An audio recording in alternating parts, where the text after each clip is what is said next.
अस्सलाम वालेकुम। क्या आप सब ने कभी कुरान पाक पर गौर किया जिसमें अल्लाह पाक फरमाता है कि मैंने जमीन और आसमान को 6 दिन में बनाया और 7वें दिन अपने अर्श पर जाकर ठहरा। हफ्ते में 7 दिन होते हैं।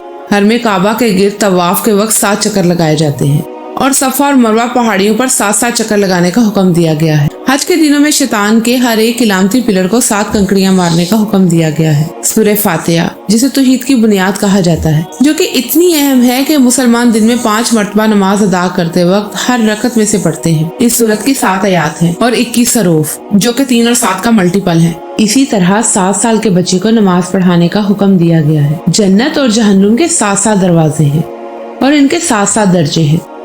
सूरह अल तलाक आयत नंबर 12 में इरशाद हुआ है, अल्लाह पाक ने 7 आसमान और इन्हीं के बराबर 7 जमीनें बनाई। इनके अंदर अल्लाह पाक का हुक्म उतरता है। इसके अलावा अल्लाह पाक ने मजीद 7 आसमान यानी आसमान की तहें भी बना दी। हज़रत यूसुफ अलैहिस्सलाम के दौर में फिरौन मिस्र को जो ख्वाब आया, इसमें 7 मोटी और 7 लागर गाय दिखाई गई थी और कौमे आद पर 7 रातें और 8 दिन तक अजाब की आंधी चलाई रखी गई। जमीन पर बारिश के बाद बनने वाली रेनबो में 7 रंग होते हैं और म्यूजिक के भी बेसिक 7 ही सुर होते हैं। जमीन पर 7 बरे आजम है और 7 ही समंदर मौजूद है। आखिर नंबर 7 में ऐसी क्या खास बात है कि कुरान करीम में बयान हर वाक़ये के अंदर और दुनिया कायनात की बनावट के अंदर हर जगह देखने और सुनने को मिलता है। यकीनन इस नंबर के अंदर कोई ना कोई खास राज छुपा हुआ है जिसे हम नहीं जानते। कुरान करीम में नंबर 1 के बाद नंबर 7 सबसे ज्यादा बयान हुआ है और ये एक हकीकत है कि हमारी कायनात का निजाम एक खास मैथमेटिकल तरतीब से डिजाइन किया गया है, जिस पर अगर गौर करें तो कायनात के खालिक की झलक नजर आती है।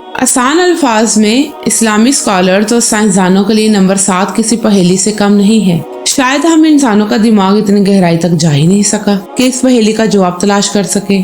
अल्लाह ताला खुद चाहता है कि इंसान इसकी बनाई हुई कायनात पर गौर व फिक्र करे और इसकी तरतीब पर गौर करे ताकि उसकी जात को पहचान सके। इसलिए अल्लाह पाक की जात बार बार दावत गौर व फिक्र देती है कि हमने दुनिया कायनात के निजाम के अंदर और दिन रात के बदलने में निशानियां रखी हैं, लेकिन सिर्फ अकल वालों के लिए। अल्लाह पाक फरमाता है कि तुम एक नजर उठाकर इस कायनात को गौर से देखो तो सही, तुम्हें इसमें कोई खामी नजर नहीं आएगी। ये बिल्कुल परफेक्ट है, बिल्कुल अल्लाह पाक की जात की तरह। कुरान पाक इल्म के अलावा नंबरों की तरतीब के लिहाज से भी एक मोजज़े से कम नहीं है। मिसाल के तौर पर अगर कुरान पाक का मुतालिया करें तो लफ्ज सजा 117 बार, जबकि लफ्ज माफी 234 बार दोहराया गया है। बेशक वो फरमाता है कि उसकी रहमत उसके गुस्से पर भारी है। इसी तरह कुरान पाक में अल्लाह पाक मोहम्मद सल्लल्लाहु अलैहि वसल्लम से फरमाता है कि कहो। ये कहो का लफ्ज कुरान पाक में 332 मरतबा, जबकि इसके जवाब में लफ्ज उन्होंने कहा ये भी 332 मरतबा रिपीट हुआ है। हैरत अंगेज तौर पर लफ्ज दुनिया और आखिरत की जिंदगी दोनों 115 मरतबा रिपीट होते हैं। फरिश्तों और शैतान का जिक्र कुरान करीम में 88 मरतबा हुआ है। जन्नत और जहन्नुम दोनों का जिक्र 77 बार यानी 77 टाइम्स हुआ है, जबकि ज़ुकात और बरकत का जिक्र 32 मरतबा रिपीट हुआ है। यही नहीं, मौसम गर्मी और सर्दी दोनों 5-5 मरतबा बयान हुए हैं। इसी तरह मर्द का जिक्र 23 मरतबा, जबकि औरत का जिक्र भी 23 मरतबा रिपीट हुआ है। इसके पीछे लॉजिक ये है कि पैदाइश के वक्त बच्चा 23 क्रोमोसोम्स अपनी माँ से, जबकि 23 क्रोमोसोम्स अपने बाप से लेता है, जो कि टोटल एक इंसान के अंदर 46 होते हैं। डीएनए में मौजूद ये क्रोमोसोम्स हर इंसान के अंदर जिस्म को बनाते और कैरेक्टर डेवलपमेंट करते हैं। इसी तरह जिंदगी का जिक्र 140 मरतबा, जबकि मौत का जिक्र भी 140 मरतबा किया गया है। मजीद ये कि जमीन का जिक्र कुरान पाक में 13 मरतबा, जबकि समंदर का जिक्र 32 मरतबा हुआ है। इन दोनों को अगर जमा करें तो ये बनता है 45।